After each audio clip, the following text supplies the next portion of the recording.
Mars était revenu à St. Mary Mead avec son indécision habituelle, ni tout à fait hiver, ni tout à fait printemps. Une fine bruine s'accrochait au cottage comme une mélancolie humide, et le vent soufflait paresseusement sur le cimetière, comme s'il hésitait à troubler le silence qui règne lorsque le chagrin plane dans l'air. C'était un jeudi des plus mornes, et pourtant le village semblait inhabituellement alerte, comme s'il attendait quelque chose de plus troublant qu'un enterrement. Mademoiselle Jane Marple, vêtue d'un modeste manteau gris et portant un parapluie soigneusement plié, s'engagea dans la ruelle. Son regard se posa avec une douce curiosité sur la foule rassemblée devant elle. Bien que les parapluies fussent d'un noir respectable, un détail plus discret attira son attention. De petites rosettes en papier, discrètement épinglées sur plusieurs manteaux, des cercles blancs bordés de noir. Un choix étrange pour un deuil. Un motif de souvenir déguisé en civilité, pensa-t-elle, mais peut-être aussi un signe de jugement. Car aujourd'hui, ils enterraient Harold Fenn, un homme qui, de son vivant, s'était enorgueilli de ne jamais manquer la messe, et de connaître mieux que quiconque les défauts de chacun. Son décès soudain, à seulement 52 ans, n'avait pas choqué le village, mais l'avait déstabilisé. Car M. Fenn avait toujours été utile dans sa désapprobation, imposant l'ordre par ses plaintes. Les villages comptaient souvent sur ce genre de personnes plus qu'ils ne voulaient l'admettre. Mademoiselle Marple se mit à marcher au pas avec Madame Pierce et Madame Arnold, qui chuchotaient avec une énergie teintée de scandale. « C'est tellement soudain, » murmura Madame Pierce. « Il est sorti faire sa promenade du soir, et boum, il est parti. » Madame Arnold acquiesça vigoureusement. « Il s'est effondré dans le cimetière, dit-on, presque comme s'il était revenu rendre quelque chose. »« Ou rencontrer quelqu'un, » ajouta Madame Pierce, les yeux perçants. Mademoiselle Marple émit un léger murmure, sans marquer son accord ni son doute, se contentant de recueillir des impressions, aussi sagement qu'un roitelet ramassant des brindilles. Elle remarqua à nouveau les rosettes. Madame Arnold en portait une, mais pas Madame Pierce. Curieux. La cloche de l'église sonna une fois, un son creux et mesuré qui résonna comme une réprimande. Le brouillard flottait bas, au-dessus des tombes, dont les pierres semblaient se pencher comme pour écouter. Le vicaire, le révérend Blackwood, se tenait solennellement à l'entrée, l'expression tendue par la nervosité plutôt que par le chagrin. À ses côtés, sa femme serrait son livre de cantiques si fort que ses jointures blanchissaient. Mademoiselle Marple baissa les yeux vers la couronne déposée au pied du porche. Les lys blancs brillaient froidement sous la bruine, chaque fleur marquée en son cœur d'un petit cercle de papier noir, pressé précisément au centre. Le même motif encore. Un symbole, peut-être, destiné à dissimuler un jugement sous une pureté supposée. À l'intérieur de l'église, les bancs se remplirent rapidement. Madame Clément, la femme du marguillier, s'essuya les yeux de manière théâtrale, bien que Mademoiselle Marple ne se souvienne pas l'avoir jamais entendu parler gentiment du défunt.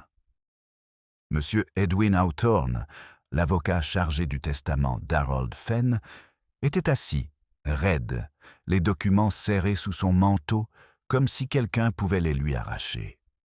Son expression oscillait entre le malaise et le calcul. Le cercueil, en chêne brute et respectueusement poli, reposait devant le chœur. Au-dessus, une seule enveloppe était posée, cachée sous une branche de romarin, en souvenir. L'enveloppe était scellée avec une fermeté inhabituelle, 3 couches de cire. Une note était adressée, à l'attention exclusive du vicaire.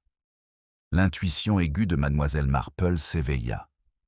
La voix du vicaire ne trembla qu'une seule fois pendant le sermon, lorsqu'il évoqua la justice et le devoir moral. Un tremblement significatif. Madame Blackwood serra les poings. Monsieur Hawthorne tout sauta dans son gant.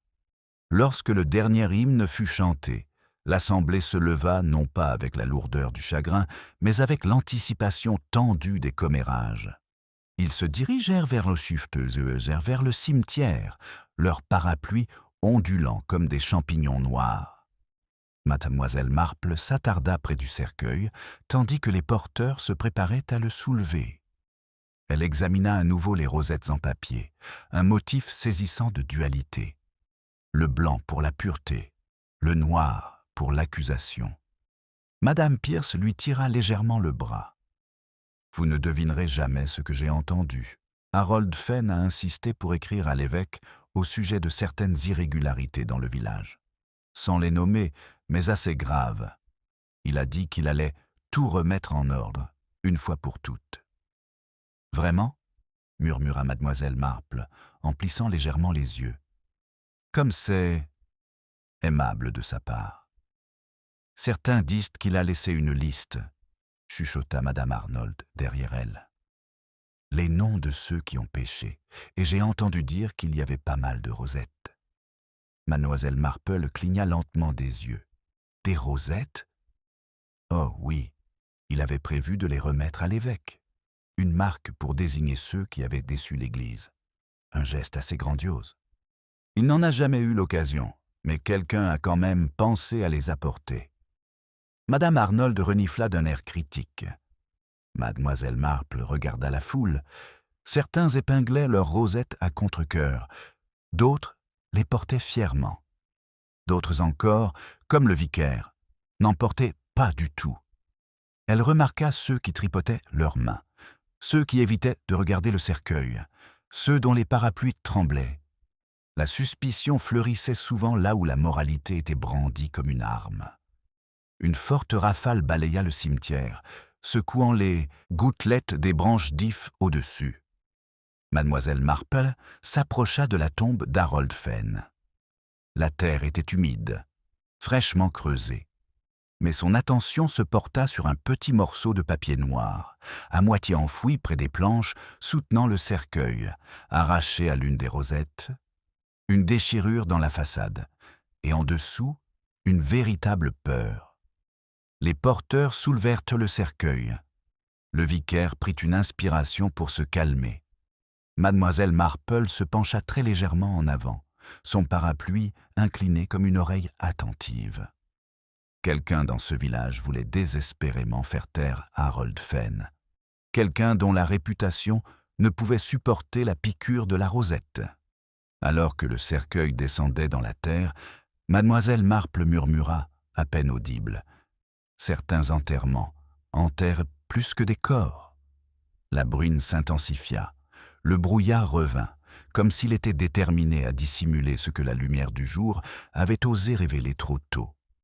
La liste secrète d'Harold Fenn n'avait pas été vue. Pas encore. Le cercueil venait à peine d'être mis en place que les parapluies s'inclinèrent vers l'intérieur, des groupes de villageois formant des grappes serrées autour de la tombe, comme des corbeaux attirés non pas par le chagrin, mais par les secrets.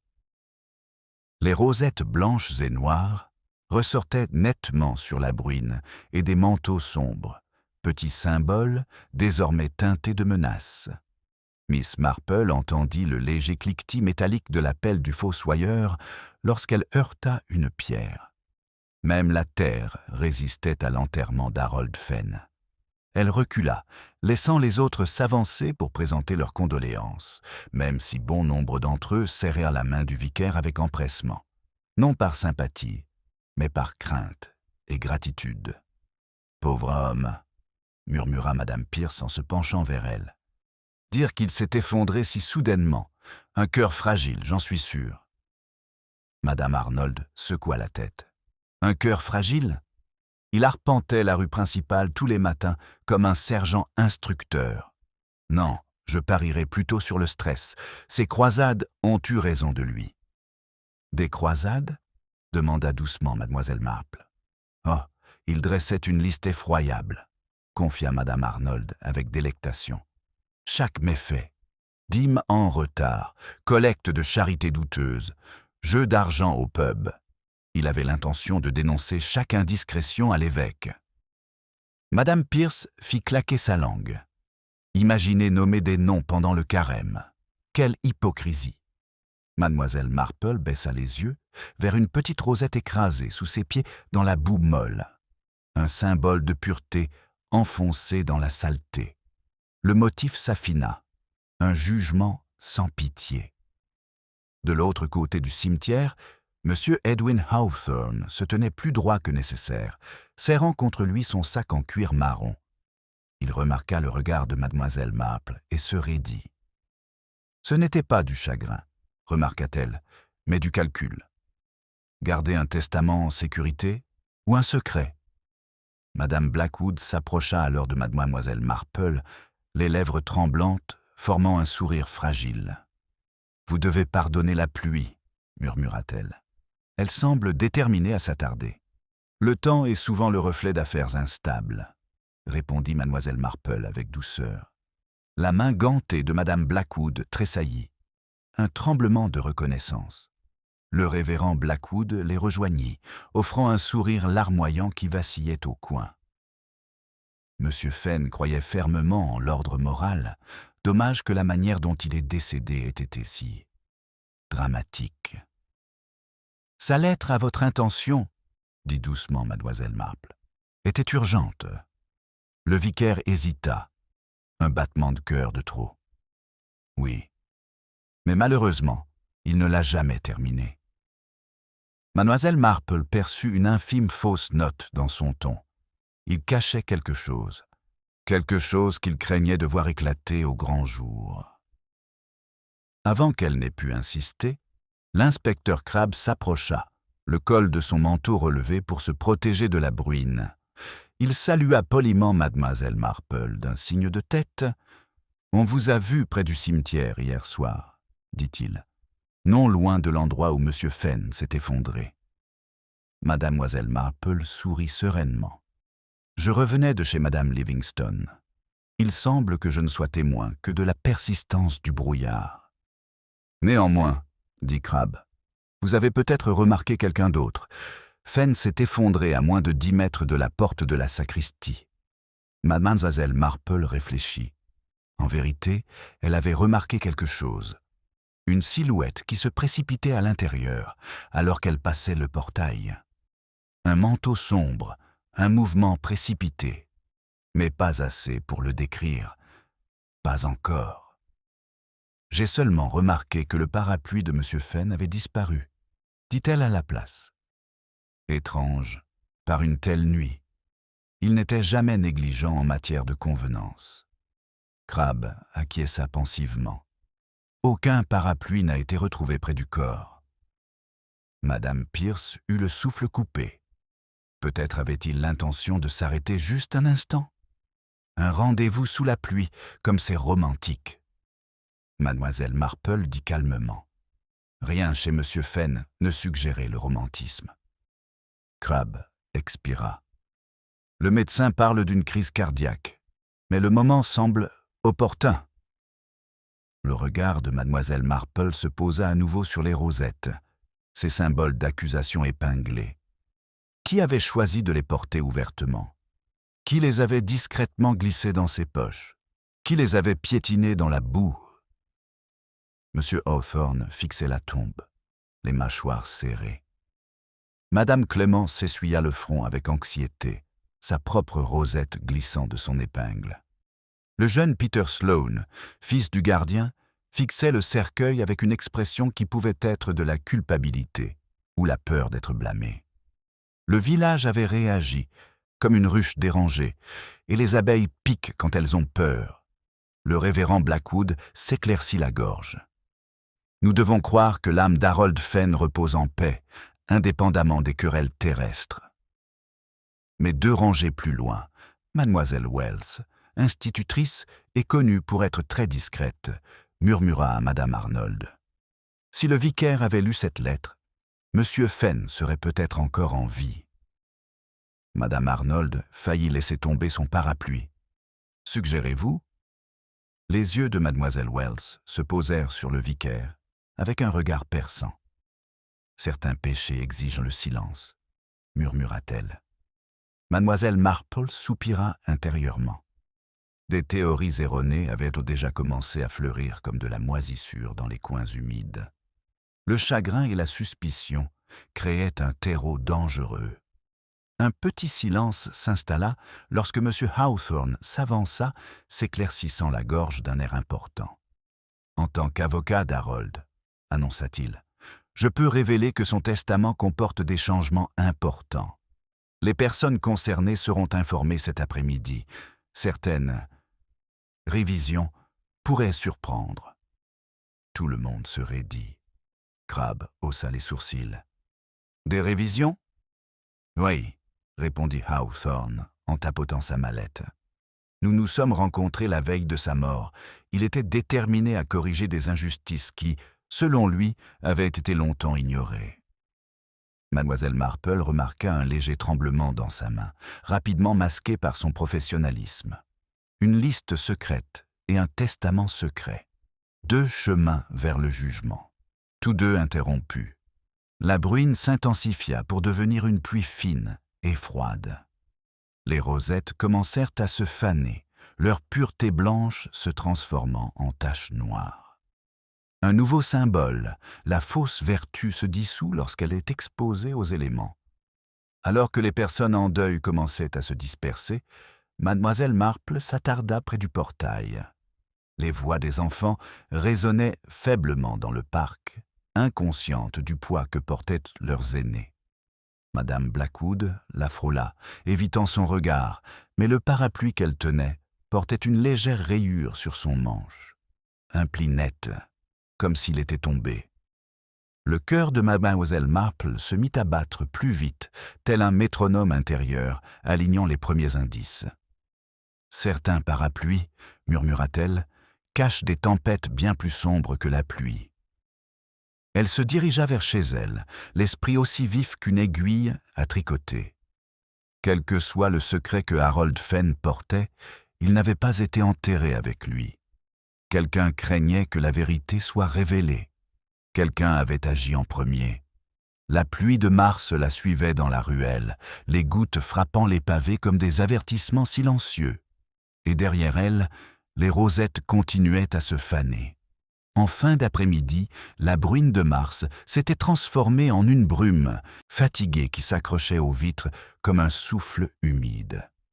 La chaleur habituelle du salon de thé Blue Boar avait été sapée par quelque chose de plus froid, une anticipation anxieuse. Chaque tasse de thé qui raclait et chaque journal qui bruissait semblait véhiculer la même pensée. Qui Harold Fenn a-t-il puni dans son testament ? Mademoiselle Marple avait choisi une table modeste près de la fenêtre givrée, laissant le silence de la pièce l'envelopper comme une marée murmurante. Presque tous les villageois qui avaient assisté aux funérailles s'étaient rassemblés ici, feignant de vaquer à leurs occupations habituelles de l'après-midi, en attendant que M. Hawthorne leur annonce les noms des héritiers, ou, plus dangereux encore, ceux des exclus. Les rosettes noires et blanches gisaient sur les tables et se froissaient dans les poches, symbole d'un jugement que les villageois étaient désormais impatients d'oublier. Mais oublier un symbole n'efface pas ce qu'il représente. L'inspecteur Crabbe entra d'un pas décidé, comme à son habitude, et salua Mademoiselle Marple d'un signe de tête en s'approchant. « Nous avons interrogé les personnes qui ont vu Fenn en dernier, » rapporta-t-il calmement. Aucune incohérence flagrante, pour l'instant. Le docteur Haydock maintient qu'il s'agit d'une insuffisance cardiaque, aucun signe d'empoisonnement.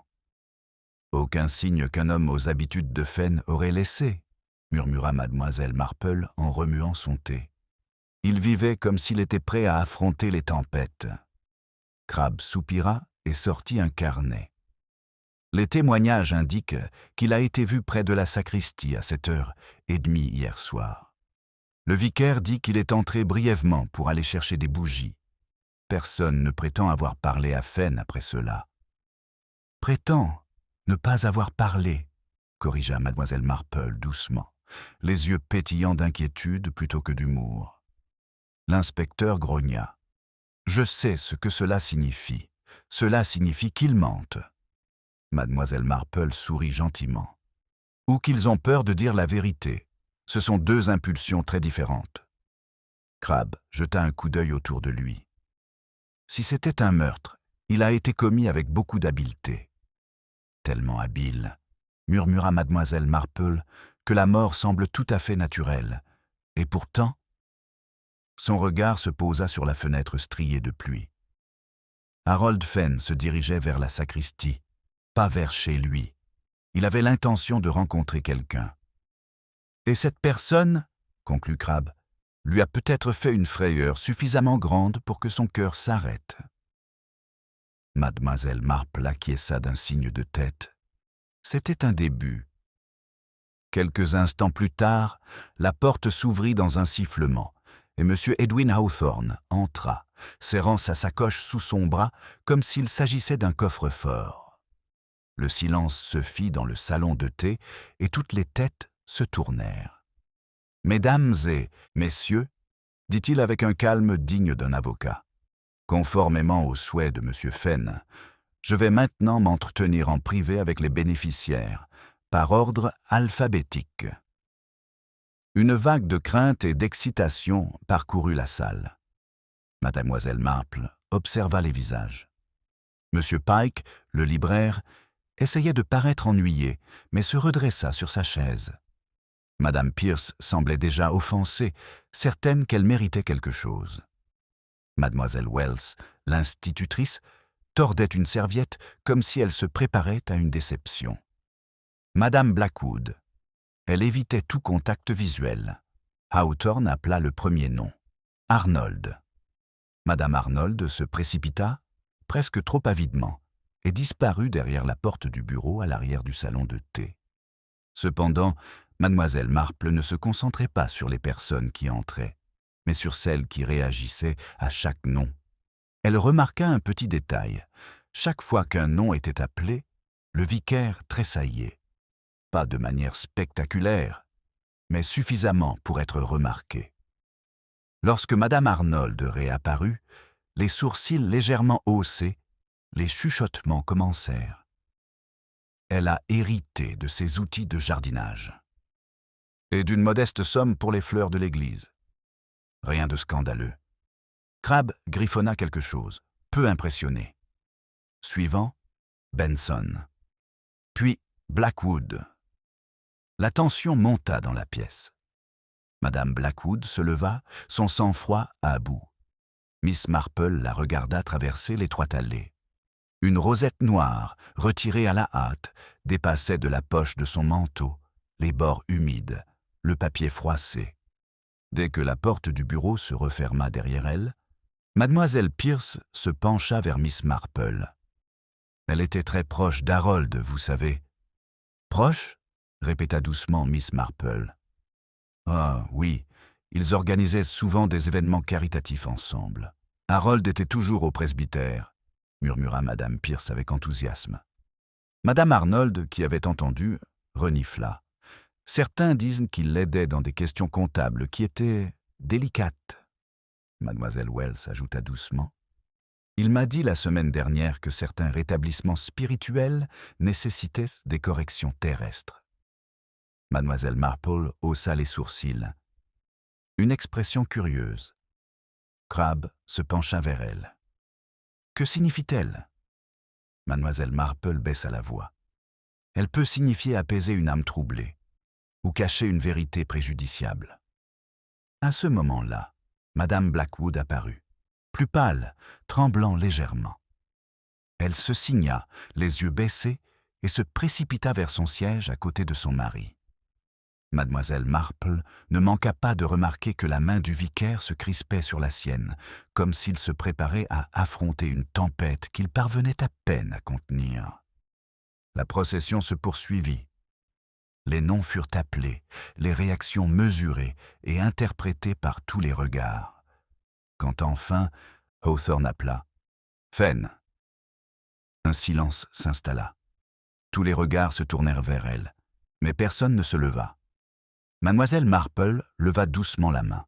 « Monsieur Hawthorne. » « C'est la défunte. » Le visage de l'avocat rougit.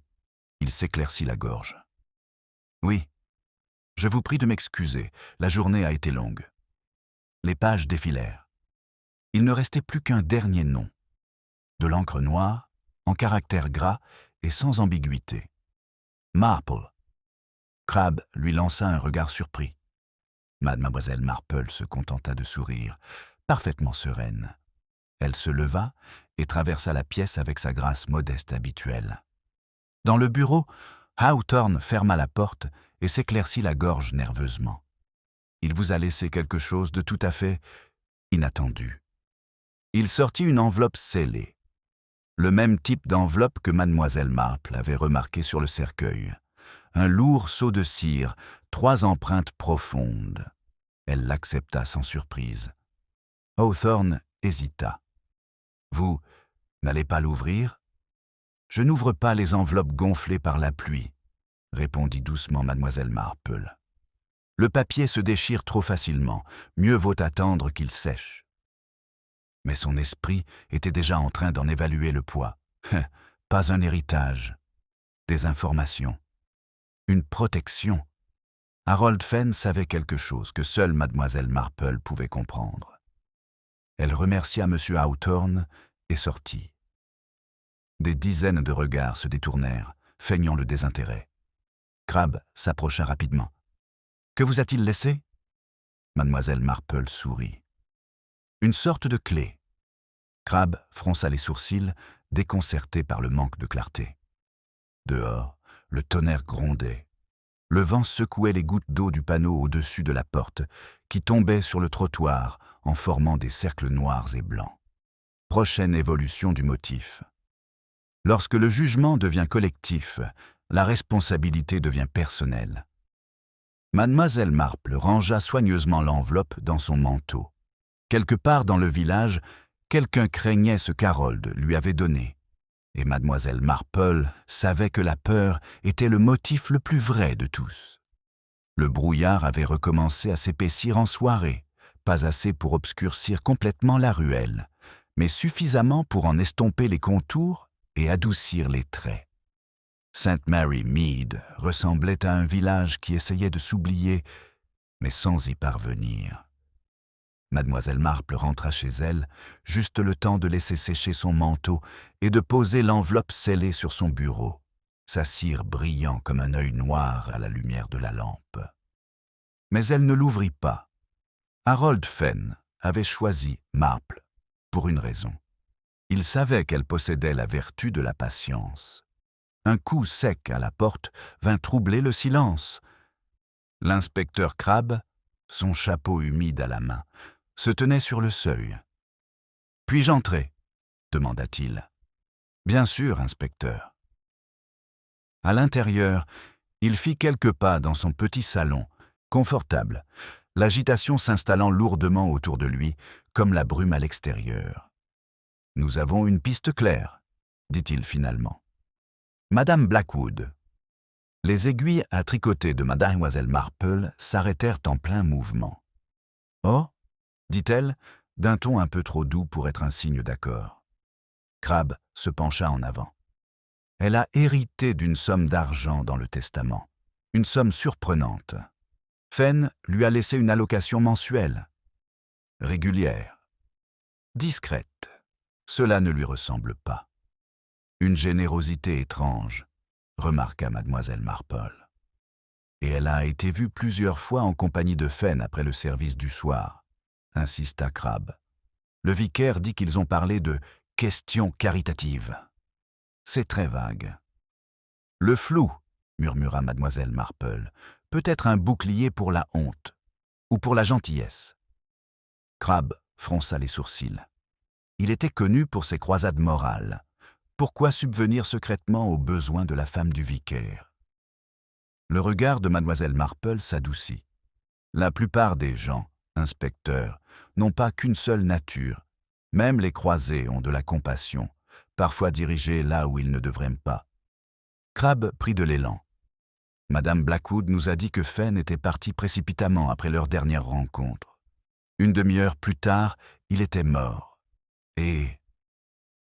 Il ouvrit la paume de sa main, révélant quelque chose de sombre et froissé. Nous avons trouvé ceci. Une rosette en papier noir et blanc humide écrasée dans la boue près de la sacristie. À l'endroit exact où il s'est effondré, souligna Crabbe. Mademoiselle Marple l'examina délicatement. Le centre blanc était taché. Le bord noir était estompé par la pluie. Le jugement était brouillé par l'exposition. Et ce n'est pas tout, ajouta Crabbe. Le docteur Haydock n'a peut-être pas trouvé de poison, mais il a mentionné une contusion à l'arrière de la tête de Fenn. Légère, mais récente. Mademoiselle Marple réfléchit à cela. Il est peut-être tombé. Ou il a été poussé, rétorqua Crabbe.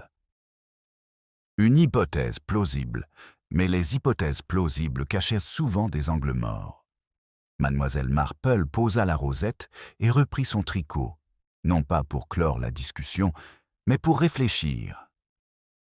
Madame Blackwood est bouleversée, dit-elle doucement. Ces tremblements lors des funérailles n'étaient pas dus à la culpabilité, mais à la peur. Une femme qui commet une faute tremble rarement face aux conséquences. Elle se prépare généralement à se battre. Madame Blackwood semblait prête à craquer.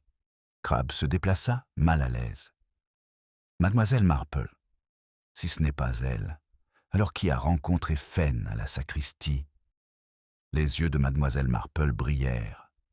Cela dépend, inspecteur, de la personne qu'il jugeait.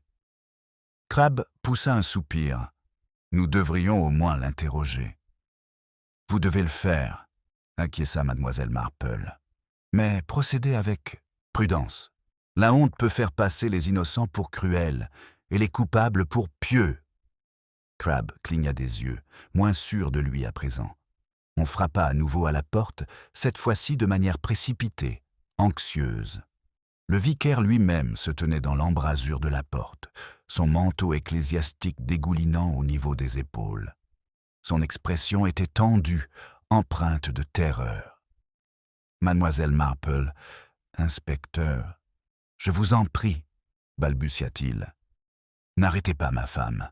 Elle n'aurait jamais pu faire de mal à Harold. Il nous aidait. » Crabbe croisa les bras. « Avec de l'argent. Dans votre dos. » Le vicaire rougit.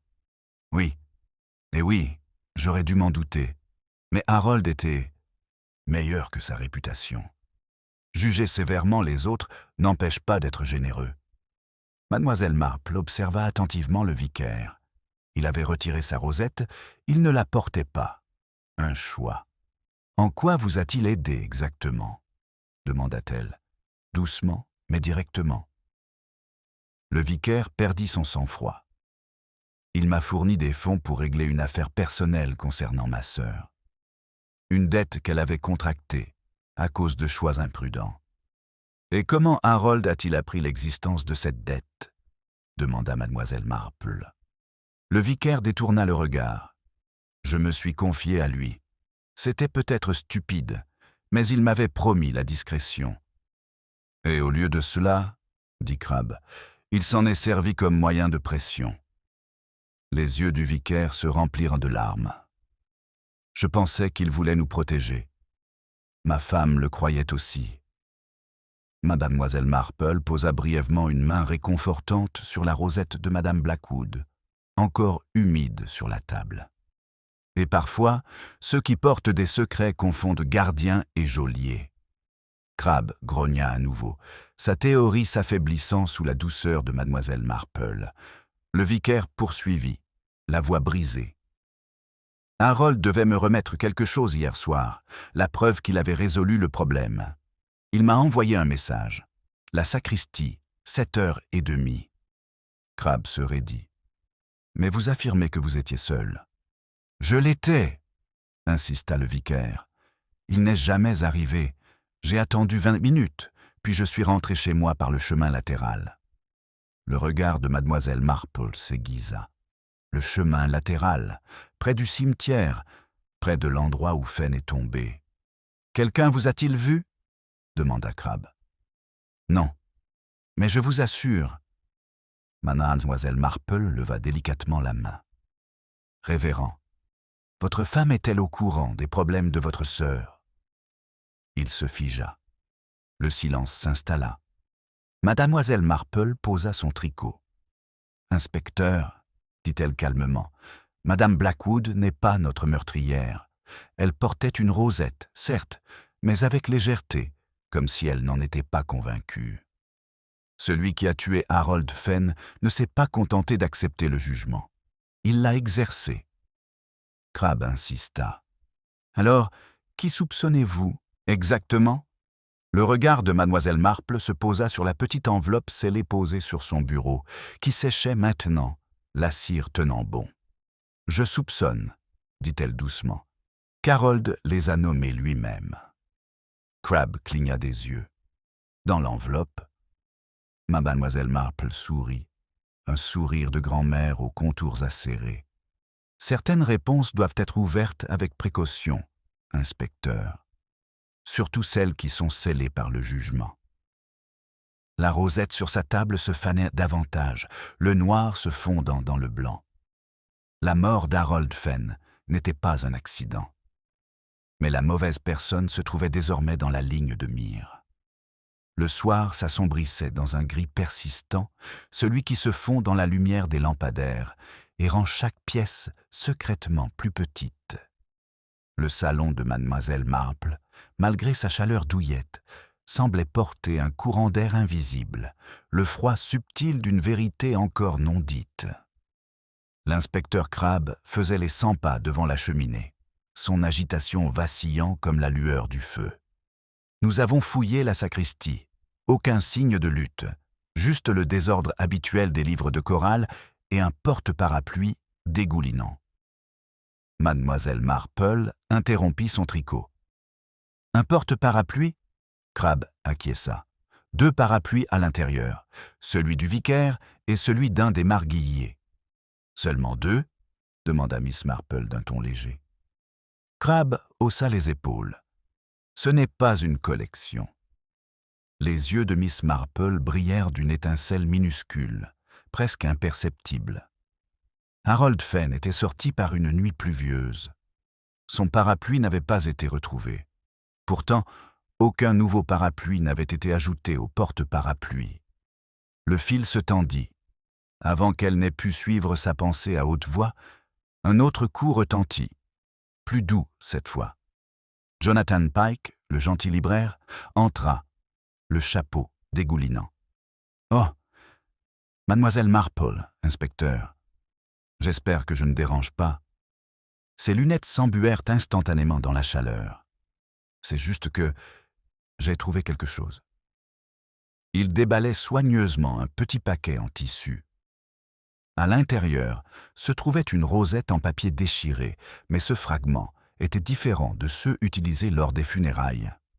Au centre, on pouvait distinguer le nom Pike, effacé mais lisible à la lumière de la lampe. Crabbe se raidit. « Où avez-vous trouvé cela ?» Pike déglutit péniblement. « C'était glissé dans ma boîte aux lettres, il y a environ une demi-heure. » Crabbe ouvrit brusquement son carnet. « Quelqu'un vous menace ?»« Je ne sais pas. » La voix de Pike tremblait. Harold distribuait ses rosettes aux personnes qui, selon lui, avaient failli à leur devoir envers l'Église. Il m'a confronté récemment, disant que mes compromis discrets n'étaient pas aussi inaperçus que je l'espérais. La voix de Mademoiselle Marple restait douce. Quel compromis, Monsieur Pike?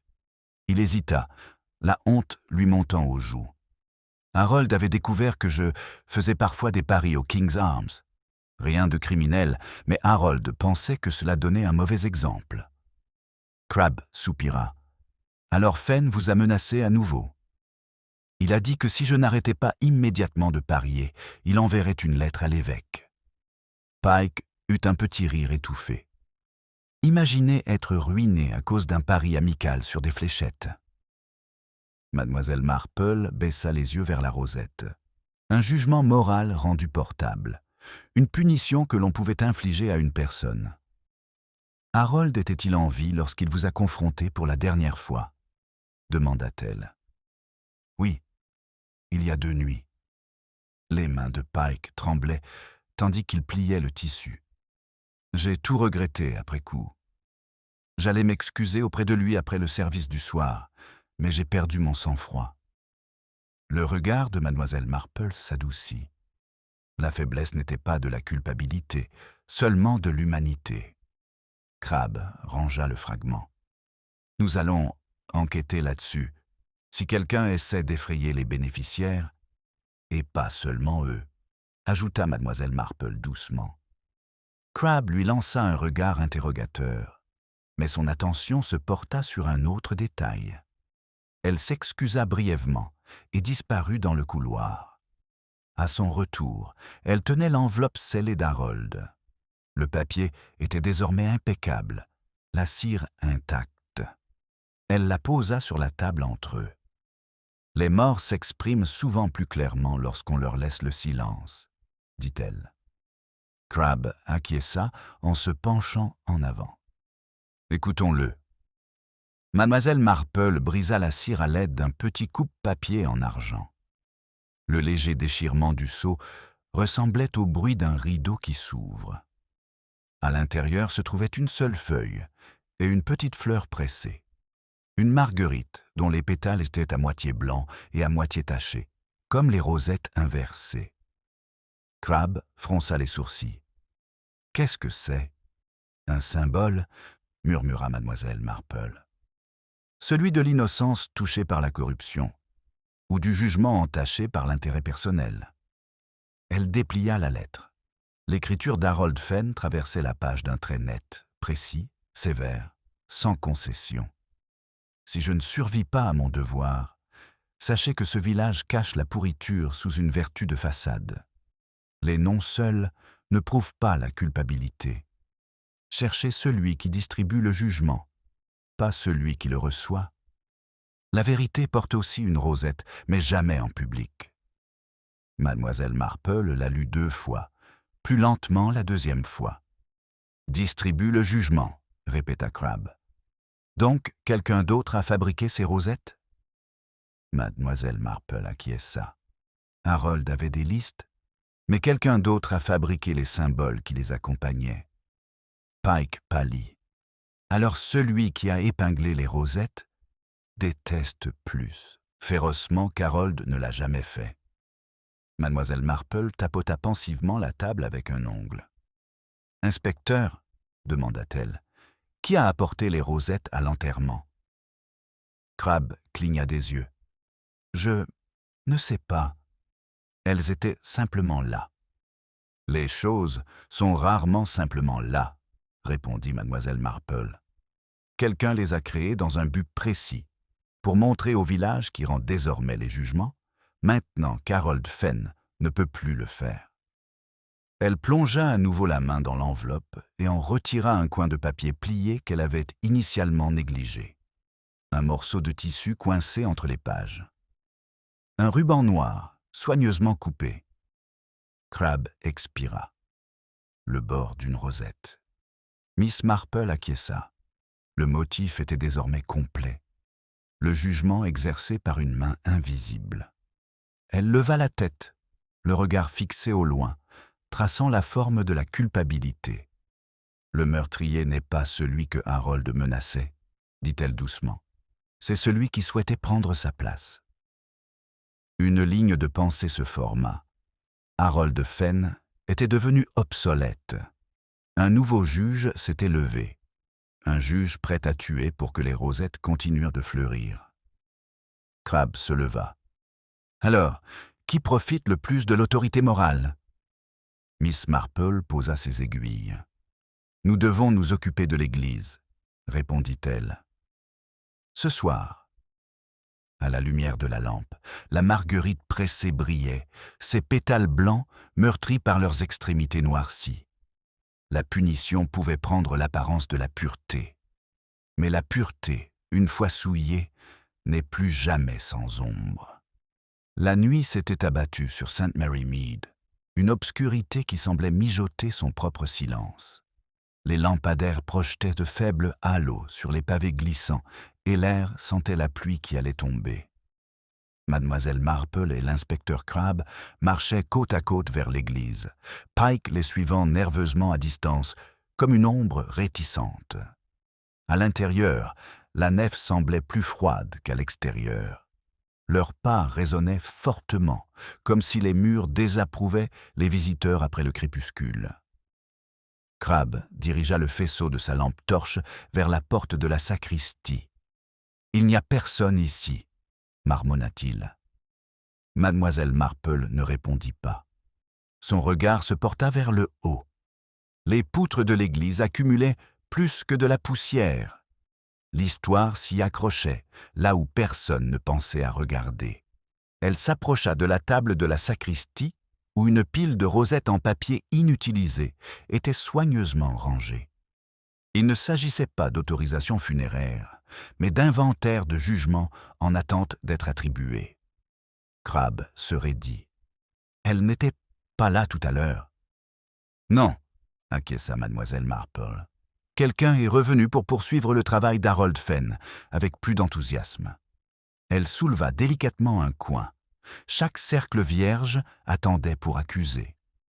Pike déglutit péniblement. Qui pourrait...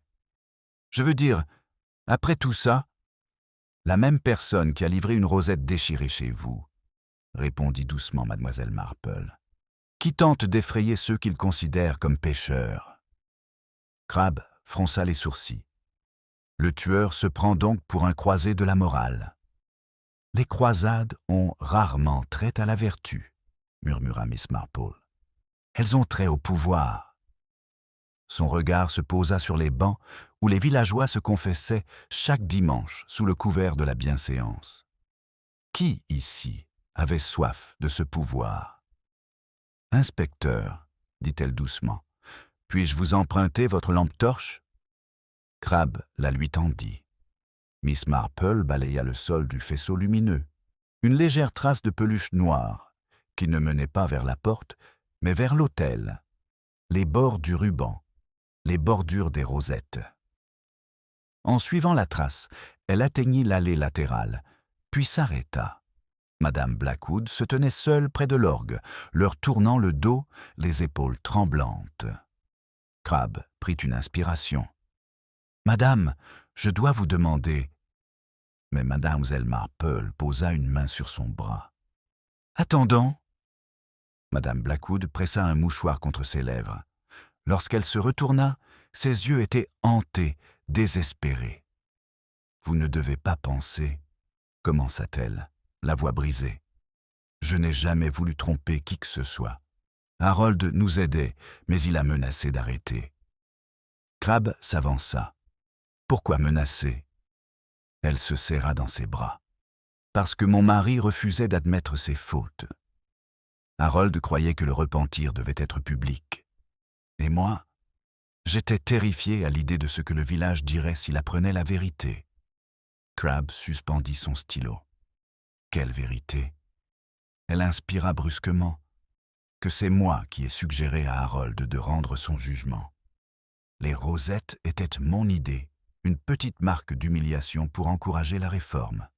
Il a accepté cette idée avec tant d'enthousiasme que j'ai eu peur de perdre sa loyauté. Alors j'ai continué à les fabriquer. Pike pâlit. Crabbe haussa les sourcils. « C'est vous qui avez fabriqué les rosettes ?» Des larmes coulèrent sur ses joues. « Oui, mais je vous jure que je ne lui ai jamais fait de mal.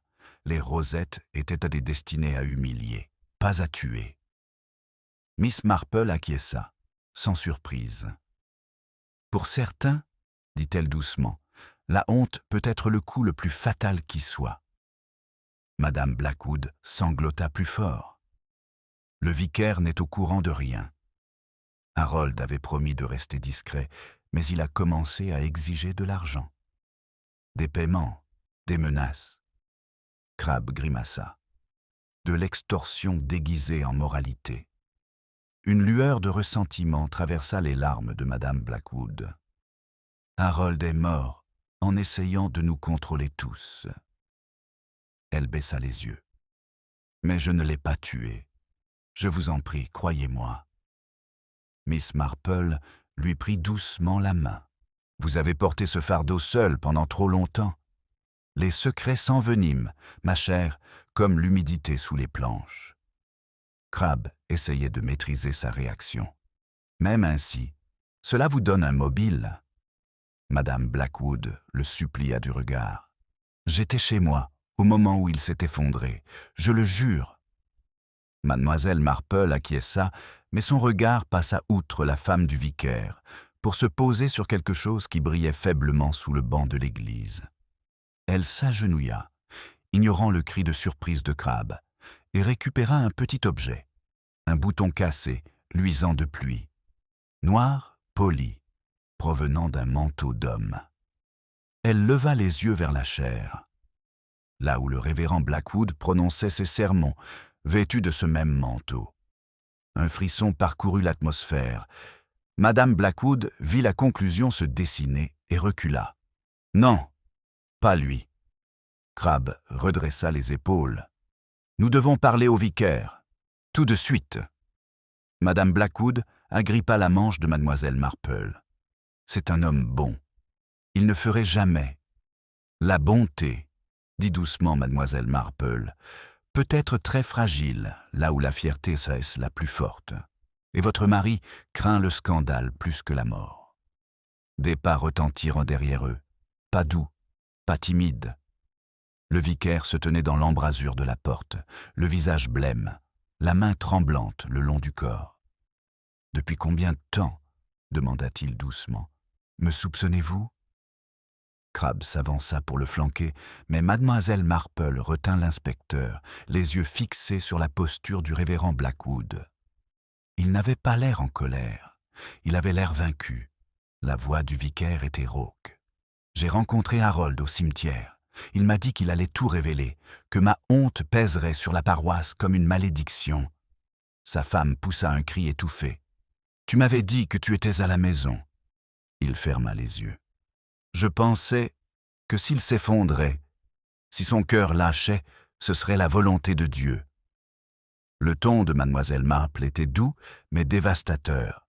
« Et donc, quand il s'est effondré, vous l'avez laissé mourir. » Le vicaire s'effondra, tombant à genoux. Madame Blackwood s'agenouilla à côté de lui, sanglotant contre son épaule.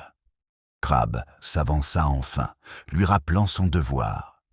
Mademoiselle Marple détourna le regard, non par dégoût, mais par tristesse.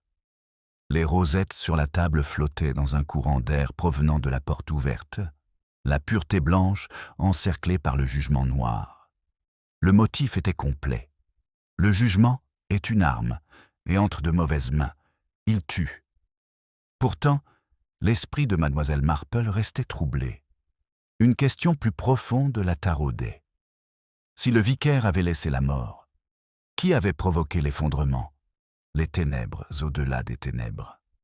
Elle croisa les mains, les yeux plissés, pensive. La vérité suivante serait encore plus dure à accepter. L'inspecteur Crabbe escorta le révérend à travers la porte de la sacristie avec une prudence mesurée, promettant une déclaration en bonne et due forme au poste de police. Les sanglots de madame Blackwood se transformèrent en frissons, ne laissant que la résonance creuse de la culpabilité s'étendre dans la nef. Mademoiselle Marple resta silencieuse, tandis que Crabbe partait avec le vicaire. La culpabilité était visible, le mobile indéniable. Et pourtant, quelque chose dans le silence de l'église ne collait pas. Mademoiselle Marple s'avança vers l'autel, effleurant légèrement le bois du bout des doigts. Son esprit passa en revue ce qu'elle savait. Le cœur d'Harold Fenn avait soudainement lâché. Le vicaire l'avait trouvé en train de halter et avait reculé. Un jugement par inaction. Mais la mort par négligence n'est pas la même chose qu'un cœur qui s'arrête sur commande.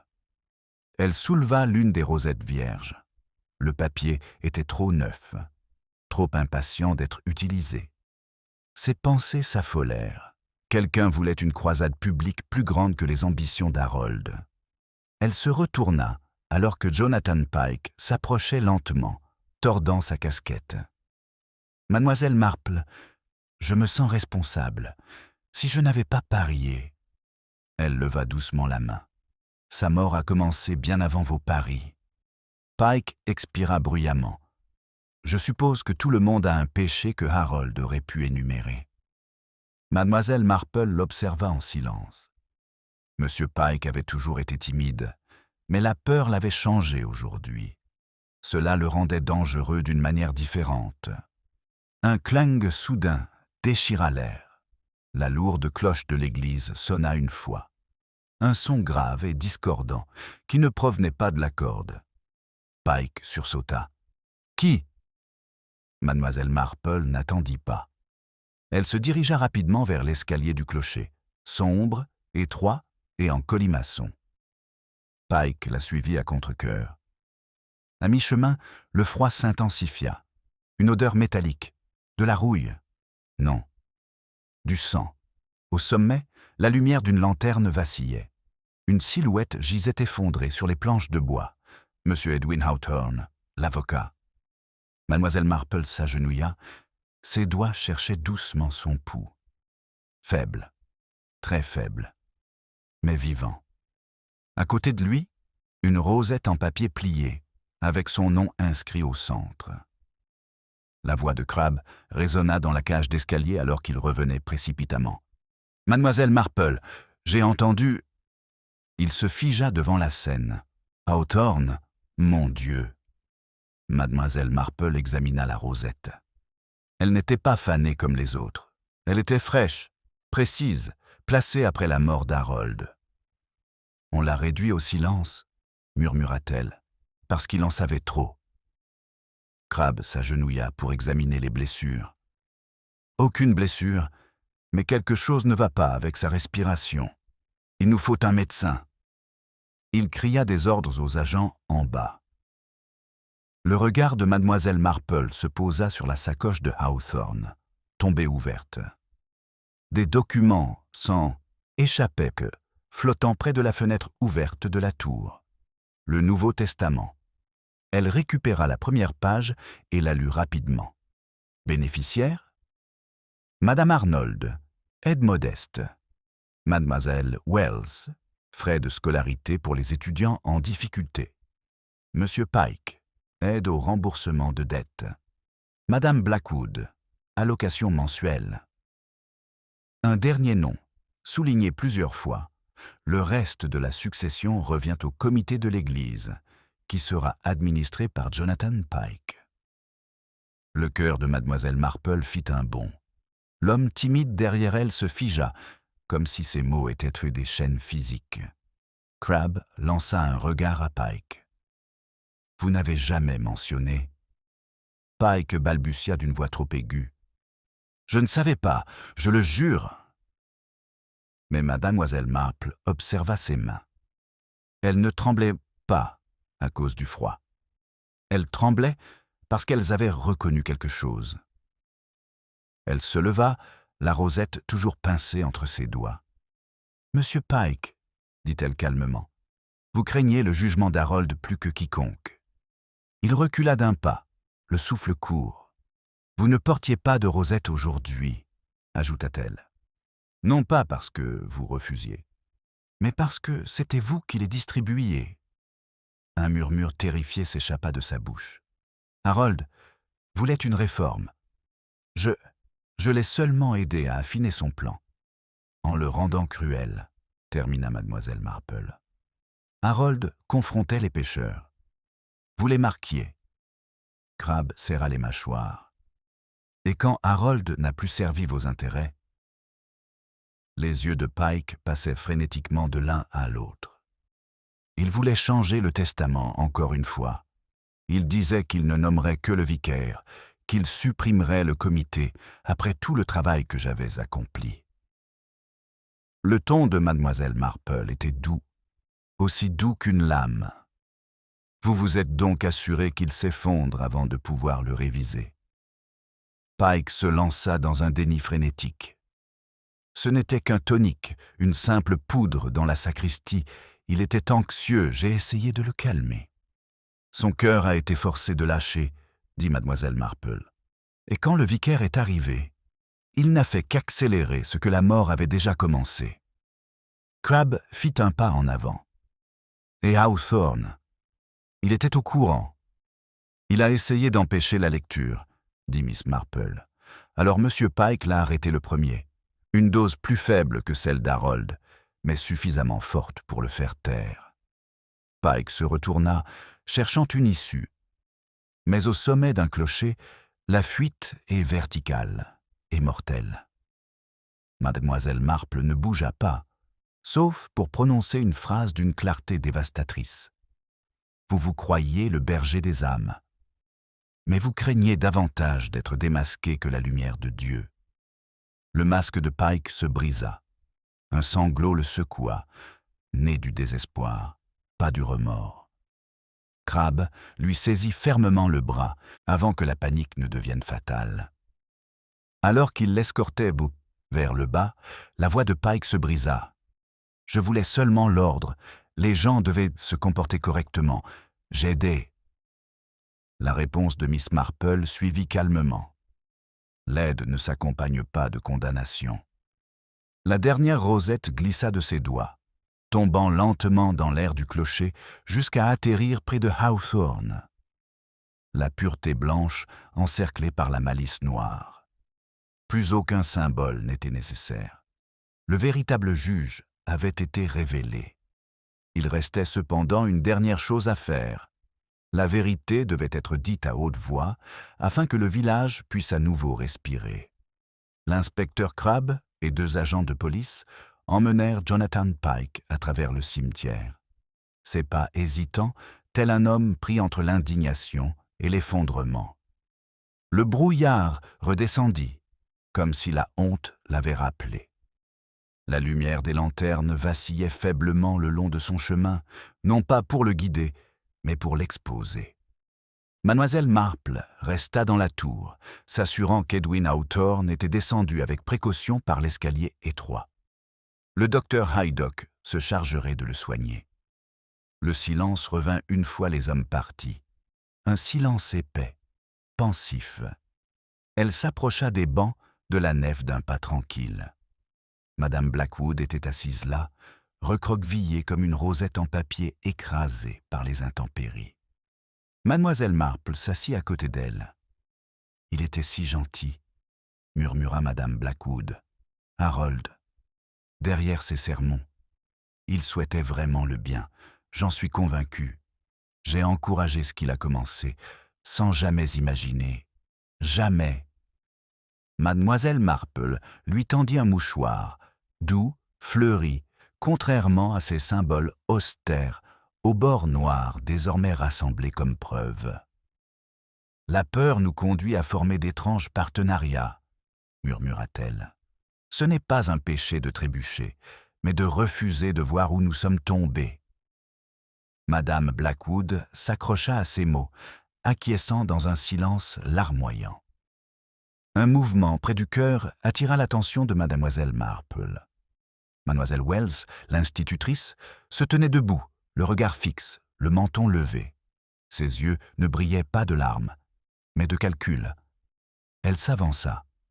Ainsi, le méchant était Pike depuis le début. Cette remarque n'apportait aucun soulagement, seulement de la dureté. Mademoiselle Marple la regarda fixement. « Vous désapprouvez la justice, Mademoiselle Wells ?»« Je désapprouve le chaos, » répondit-elle sèchement. Harold Fenn essayait de rétablir la décence. Je l'aurais soutenu. Très noble, dit Mademoiselle Marple doucement. Mais sa méthode était-elle noble? La bouche de Mademoiselle Wells se crispa. Les vérités dures sont nécessaires.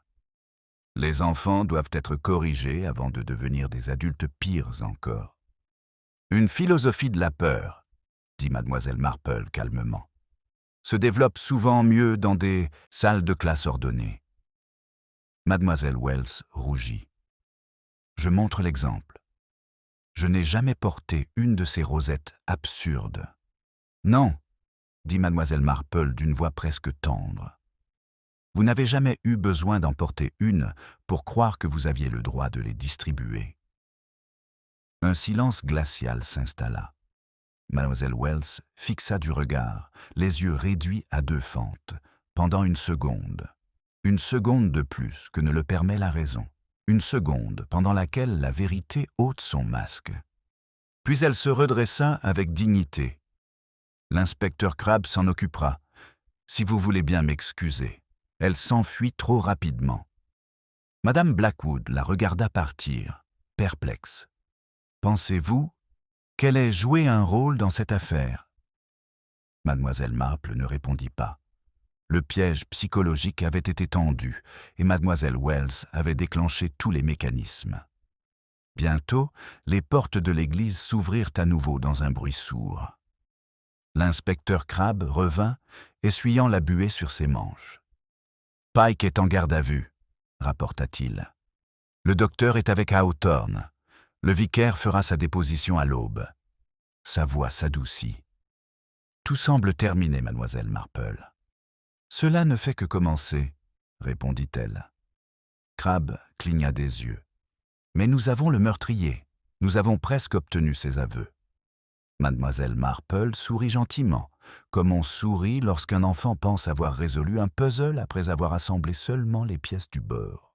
« Jonathan Pike a administré le poison qui a fait s'effondrer Harold, » admit-elle, « et le vicaire a laissé la mort achever le travail. » Mais aucun des deux n'a attaqué Hawthorne.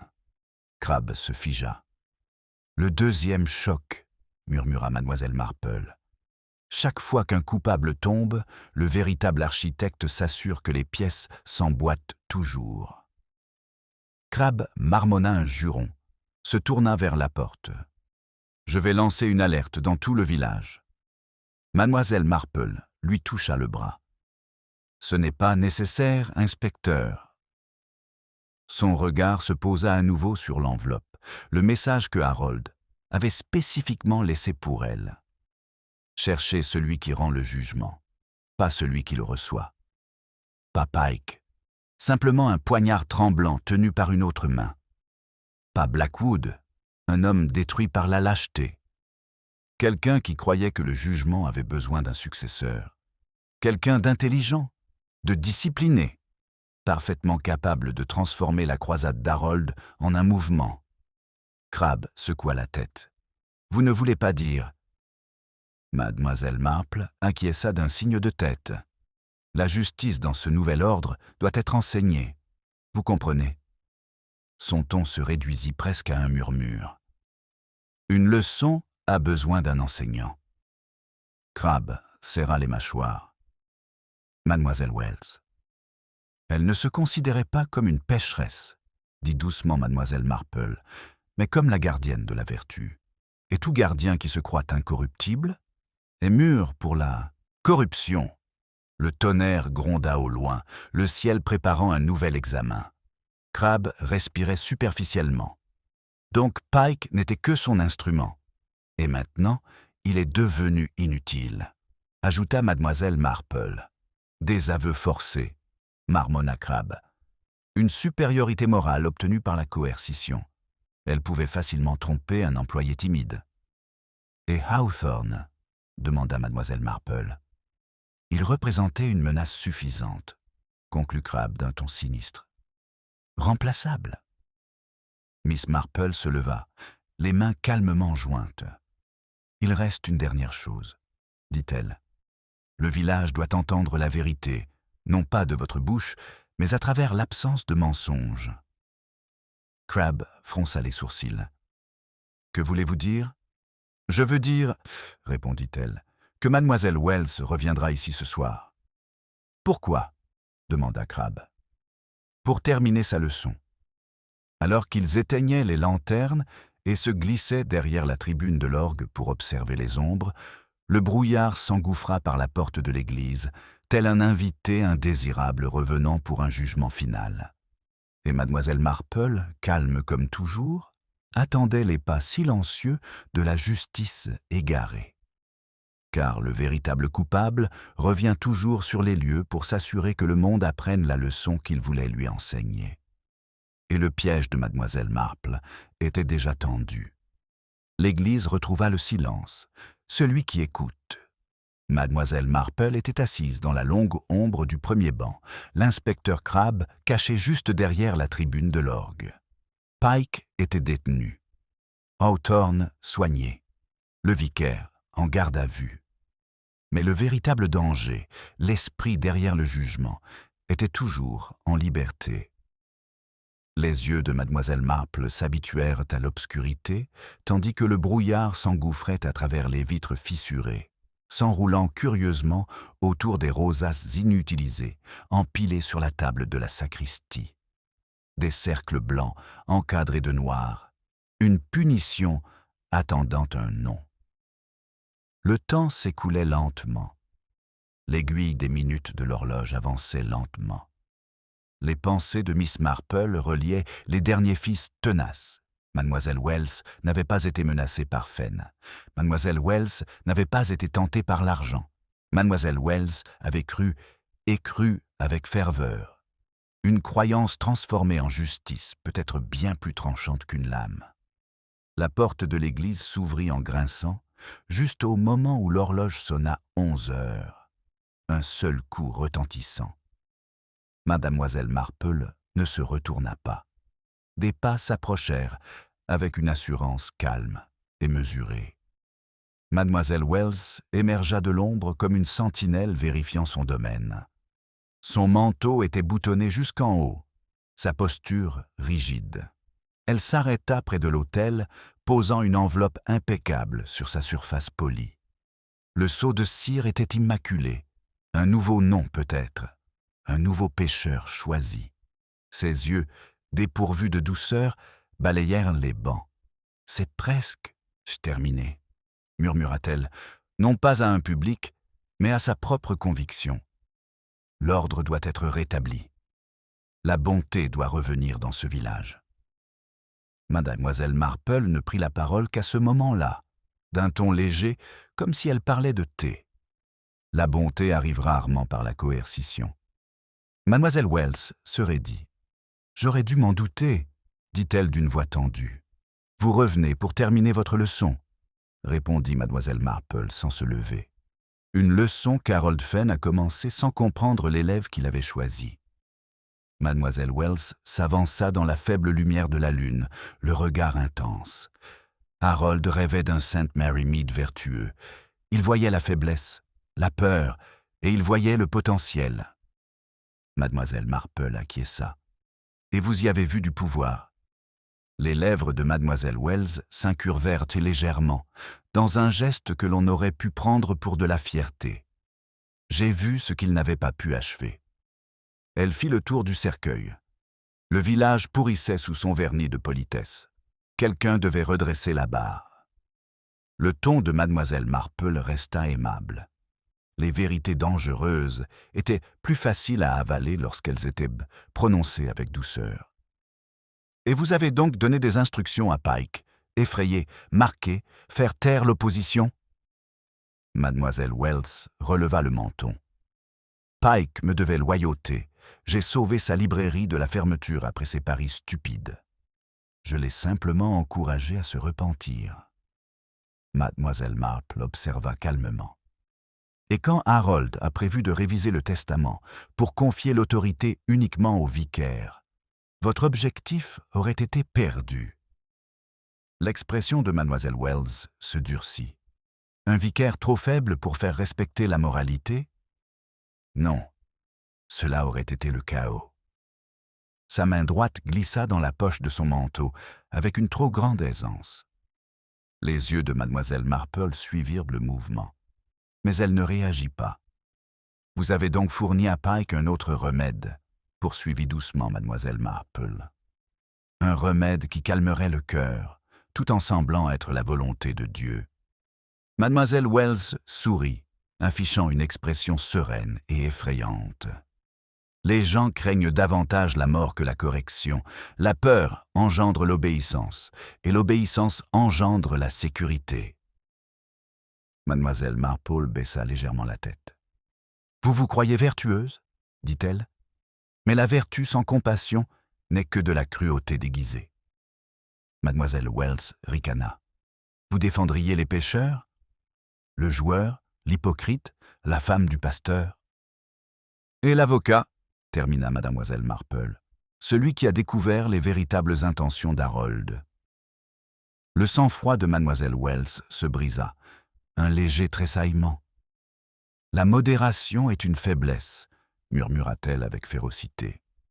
Hawthorne insistait sur le fait que le comité n'avait aucune autorité légitime. Il disait qu'Harold aurait honte de ce que j'avais perverti. Il menaçait de me dénoncer. « Et donc, dit mademoiselle Marple, vous l'avez réduit au silence, vous aussi. Juste ce qu'il fallait. » Pendant un instant, mademoiselle Wells eut l'air presque triomphante. La vérité avait reconnu son architecte. Mademoiselle Marple se pencha légèrement en avant, la voix basse, presque maternelle. « Vous avez épinglé votre dernière rosette pour lui. Mais la dernière rosette est destinée à vous-même. » Les yeux de mademoiselle Wells s'embrasèrent. D'abord de choc, puis de fureur. « Vous osez ?» Crabbe sortit du grenier, pistolet à la main. « Mademoiselle Wells, ça suffit !» Elle se retourna brusquement vers lui, la main sortant de son manteau, mais sans arme. Une petite fiole en verre. Un liquide clair capté par le faisceau de la torche. Crabbe se raidit. « Posez ça. » Mademoiselle Wells secoua lentement la tête, d'un air triste. « Vous vous méprenez tous. Je les sauve. Je nous sauve. » Mademoiselle Marple se tenait désormais debout, sereine, imperturbable. « Non, » dit-elle doucement. « Vous vous sauvez vous-même de l'incertitude, de l'humilité, de devoir voir des défauts que vous ne pouvez corriger. » La respiration de mademoiselle Wells s'accéléra, la certitude laissant place à la panique. « Ces gens ont besoin d'être guidés !» s'écria-t-elle. « Sans ordre. » Mademoiselle Marple termina pour elle. « Il n'y a que votre règle. Votre jugement. » Les rosettes sur la table bruissaient, le vent soufflant sur leurs bords comme un souffle. L'innocence blanche tournait en rond dans la corruption noire. La pureté, souillée par l'arrogance de la certitude. La main de mademoiselle Wells tremblait. La fiole brillait, un choix décisif. Miss Marple s'approcha, doucement, d'un pas assuré. « Ma chère enfant, » murmura-t-elle, « la vertu ne pousse jamais là où la peur a pris racine. » Crabbe réagit alors rapidement, saisissant son poignet. La fiole se brisa sans danger sur le sol en pierre, son contenu se répandant comme une punition inutile. Mademoiselle Wells s'effondra en sanglots, vaincue, ses convictions s'écroulant à leur fondement. Mademoiselle Marple ferma brièvement les yeux, la tristesse la traversant comme une prière silencieuse.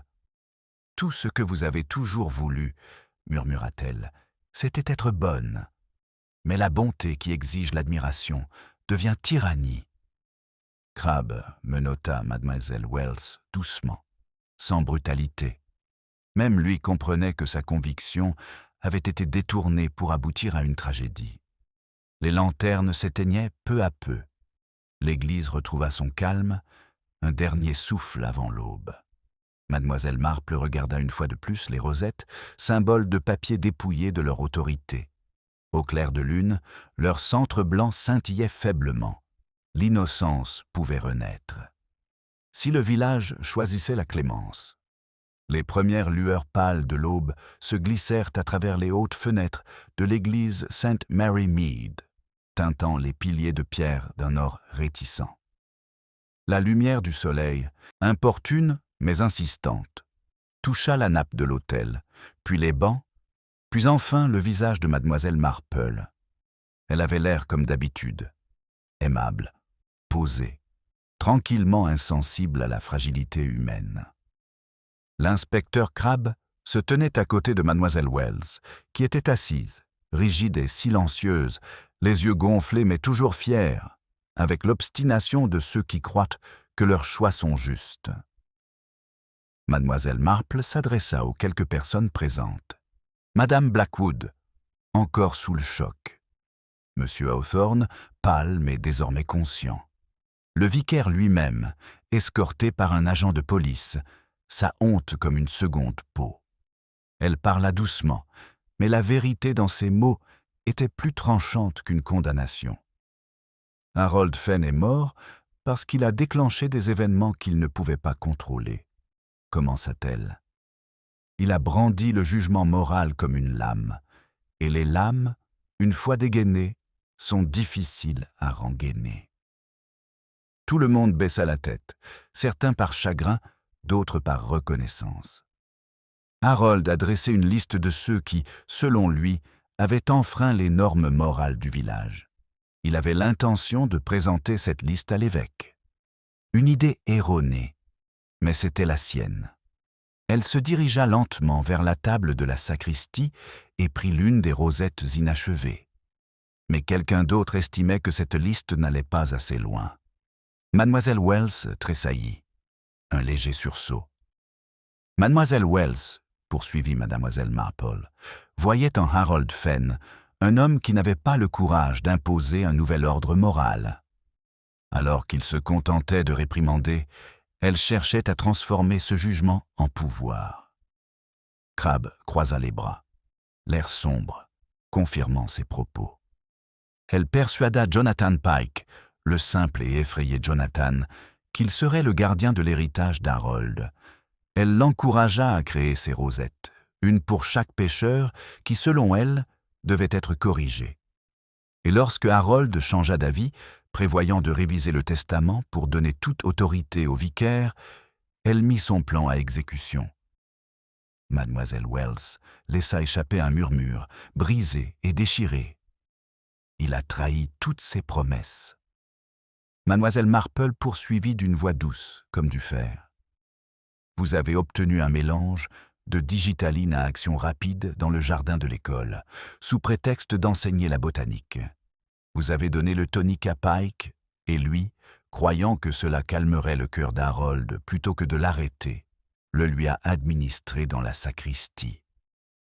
Mademoiselle Wells serra les lèvres jusqu'à former une fine ligne blanche. Le vicaire arriva quelques instants plus tard. Confronté à un scandale qui pouvait ruiner sa famille, il hésita. Il recula. Harold rendit son dernier souffle, seul. Une tragédie, mais pas encore un meurtre. Mademoiselle Marple s'approcha de l'institutrice, le regard triste plutôt qu'accusateur. Le véritable meurtre eut lieu ensuite. Vous avez réalisé que la liste d'Harold mourrait avec lui, à moins que vous ne la poursuiviez. Et Hawthorne, cet homme intelligent, avait commencé à soupçonner votre implication. Vous l'avez réduit au silence avant que le testament ne puisse vous désigner légitimement. Hawthorne déglutit péniblement, les doigts tremblants sur le banc. Madame Blackwood se remit à pleurer, réalisant que sa propre complicité avait été manipulée. « Mais votre dernier geste, dit mademoiselle Marple, était le signe le plus évident de votre culpabilité. Vous êtes revenu ce soir pour placer une nouvelle enveloppe sur l'autel, dans le but de relancer votre croisade après l'arrestation de Pike. » Le visage de mademoiselle Wells se déforma, exprimant à la fois la rage, le désespoir et la perte de sens. « Je voulais les sauver, » insista-t-elle en élevant la voix, « les guider vers la droiture. » La voix de mademoiselle Marple s'adoucit, mais ses mots portaient une lourde vérité. Vous vouliez les diriger. Silence. Dur comme la pierre, la respiration de mademoiselle Wells tremblait. Rapide, puis plus lente, et encore plus lente. Comme un ballon qui se dégonfle lorsqu'il se rend compte que l'air à l'intérieur n'est pas suffisant pour le faire flotter. Crabbe fit signe à ses agents. Ils aidèrent doucement mademoiselle Wells à se relever. Elle ne résista pas. La conviction n'avait plus sa place. Le vicaire prit enfin la parole, la voix rouillée par le remords. « Pardonnez-nous, mademoiselle Marple. Nous nous sommes égarés. » Mademoiselle Marple lui toucha la main, dans un geste de réconfort et non d'absolution. « Nous trébuchons tous lorsque nous recherchons la perfection chez les autres, » dit-elle doucement, « sans nous occuper de nos propres imperfections. » Madame Blackwood leva les yeux, le regard brillant d'une nouvelle émotion, peut-être de l'humilité. « Et que va-t-il advenir de nous ?» demanda-t-elle. « Cela, » répondit mademoiselle Marple en reposant la rosette sur la table, dépendra de ce que vous choisirez de laisser enfoui et de ce que vous choisirez de mettre en lumière. La lumière du soleil frappa la rosette, rendant son bord noir translucide. Le jugement avait autrefois aveuglé le village. La justice les invitait désormais à voir. La corde de la cloche se balançait légèrement sous l'effet de la brise, comme si elle était prête à sonner à nouveau un jour. Mais seulement lorsqu'elle serait appelée par quelque chose de plus bienveillant que la peur. L'inspecteur Crabbe baissa son chapeau. « Eh bien, mademoiselle Marple, comme toujours, vous avez assemblé les pièces du puzzle avec élégance. » Mademoiselle Marple sourit faiblement. Les pièces s'emboîtent rarement tant que la compassion ne les maintient pas en place. L'église, fatiguée par le travail de la nuit, expira à l'aube. Le soleil printanier était déjà bien présent lorsque mademoiselle Marple fit sa promenade matinale. L'air était encore humide à cause du brouillard nocturne, mais la lumière se répandait désormais sur les toits et les haies de St. Mary Mead. Le village avait retrouvé son rythme familier, ou du moins en apparence. Mais sous la surface, les cœurs battaient différemment, un peu plus doucement, un peu plus sagement. Les rosettes en papier avaient disparu. L'inspecteur Crabbe les avait toutes récupérées comme preuve, mais mademoiselle Marple soupçonnait que personne dans le village n'oserait plus jamais en parler. Il valait mieux retirer de la vue ces symboles de jugement, si faciles à brandir et si faciles à détourner. Mademoiselle Marple s'arrêta près du portail de l'église. Le clocher se dressait au-dessus d'elle, la pierre réchauffée par la lueur du matin. Elle respira le parfum des premières jonquilles, ces fleurs fragiles qui avaient bravé les derniers froids tenaces du mois de mars. Le vicaire et madame Blackwood sortirent de la porte de la paroisse. Ils semblaient plus petits aujourd'hui, l'humilité adoucissant ses traits d'une manière que la droiture n'avait jamais réussi à faire. Madame Blackwood s'appuya sur son bras. 2 personnes apprenant à partager leur fardeau plutôt qu'à les cacher. « Mademoiselle Marple, » dit le révérend Blackwood d'une voix calme mais sincère, « il y aura beaucoup à réparer. »« Les réparations, » répondit-elle en hochant doucement la tête, « sont ce qui rend une maison solide. » Madame Blackwood lui adressa un sourire tremblant. « Nous vous sommes reconnaissants, vraiment. Pouvons-nous vous rendre visite plus tard? J'aimerais préparer quelque chose, un petit cadeau en remerciement d'une gentillesse impossible à rembourser. » Mademoiselle Marple lui tapota la main. Une part de gâteau guérit bien des chagrins. Ils s'éloignèrent dans l'allée, se soutenant mutuellement de manière plus visible désormais. Mademoiselle Marple les regarda jusqu'à ce qu'ils disparaissent d'un que derrière la haie d'if, là où les ombres avaient autrefois dissimulé des intentions plus sombres. Vint ensuite le docteur Haydock, portant sa mallette en cuir. Il souleva son chapeau. « Hawthorne se remettra complètement, » annonça-t-il. « Il a eu de la chance. Une dose de plus, et nous aurions eu 2 enterrements cette semaine. » Mademoiselle Marple expira doucement. « La chance sourit à ceux qui osent s'exprimer, docteur, même lorsque cela est dangereux. » Il acquiesça d'un signe de tête avant de s'éloigner à grands pas, sifflant comme s'il réfléchissait à voix haute. La cloche de l'école sonna faiblement à travers la pelouse. Un enseignant remplaçant appelait les enfants à rentrer. L'expression de mademoiselle Marple s'assombrit un instant. Pauvre mademoiselle Wells. Elle n'était pas méchante dans l'âme, seulement sûre d'elle. Et la certitude sans gentillesse était une lame tranchante. Elle s'était convaincue qu'elle la maniait pour le bien de tous. Un rouge-gorge sautilla à ses pieds, gazouillant avec une joie impatiente. Mademoiselle Marple sourit et continua son chemin vers la maison où la bouilloire l'attendait fidèlement. L'intérieur du cottage, l'enveloppe scellée, reposait désormais dans un petit tiroir en bois, non plus comme un objet redouté, mais comme un rappel. La moralité ne doit jamais être guidée par la peur. Elle mit le thé à infuser et contempla son jardin. Les premières primevères s'étaient ouvertes pendant la nuit, d'un jaune pâle contrastant avec la terre sombre. Elles semblaient délicates, mais mademoiselle Marple savait à quel point elles étaient tenaces. On frappa à nouveau. L'absence de mademoiselle Wells avait rendu les écoliers agités, supposa-t-elle. Des parents venant peut-être demander conseil. Mais en ouvrant la porte, elle découvrit un visiteur très différent.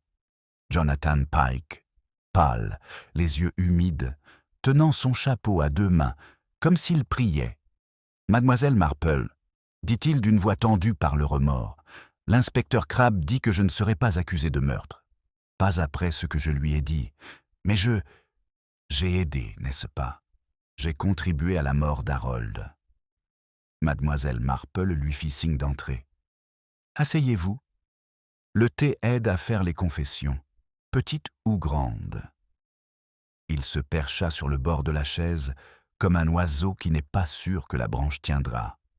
Son regard errait, vers le panier à tricot, l'horloge de la cheminée, partout sauf vers la vérité. « Je pensais que mademoiselle Wells croyait en moi, » murmura-t-il. « Elle disait que je pouvais aider à sauver le village, que je pouvais être important, un leader même. » Mademoiselle Marple versa le thé avec une grâce acquise par l'habitude. La solitude peut faire passer les promesses pour des prophéties. Il grimaça, des larmes coulant malgré ses efforts pour les retenir. « Je n'ai jamais voulu faire de mal à personne. Je voulais juste que quelqu'un me voie. » « Et elle n'a vu que ce dont elle avait besoin, » répondit mademoiselle Marple. « Pas qui vous êtes vraiment. » Pike se couvrit le visage de ses mains tremblantes. « Me pardonneront-ils un jour ?» Mademoiselle Marple regarda à nouveau son jardin, où les fleurs poussaient dans la boue, obstinées et pleines d'espoir. « Le pardon, dit-elle doucement, n'est pas une récompense pour la perfection. C'est le choix de laisser la croissance prendre le pas sur la chute. » Il acquiesça, sans encore tout comprendre, mais avec le besoin d'y croire. Elle le renvoya avec une part de gâteau aux graines et lui recommanda de manger quelque chose de chaud. La porte se referma doucement derrière lui. Mademoiselle Marple retourna à sa fenêtre, regardant le soleil grimper au-dessus des toits. Le village respirait différemment aujourd'hui, plus léger, plus sage. La peur qui avait autrefois rampé à travers ces haies s'était retirée, peut-être pour se soigner loin d'ici. Mais la vigilance resterait. Une vigilance douce, née de la compassion plutôt que de la suspicion. Elle redressa le vase sur sa table. Une seule rosette blanche qu'elle avait prise à l'église gisait à côté. Ses bords légèrement tachés de gris, là où l'encre de l'accusation avait autrefois coulé. Mademoiselle Marple la souleva, lissa le papier et la plaça dans le feu de la cheminée. Les flammes s'enroulèrent autour du symbole, transformant le jugement noir en cendre inoffensive. Ce n'est qu'alors qu'elle s'autorisa un petit soupir de satisfaction. Le monde ne serait jamais exempt de zèle ou de peur. Mais ici, à St. Mary Mead, la bonté pouvait au moins reprendre son souffle. Elle se servit une dernière tasse de thé et l'emporta vers son fauteuil préféré près de la fenêtre, récompense d'une sentinelle silencieuse. Les primevères à l'extérieur brillaient dans la lumière grandissante, et une autre matinée paisible commençait.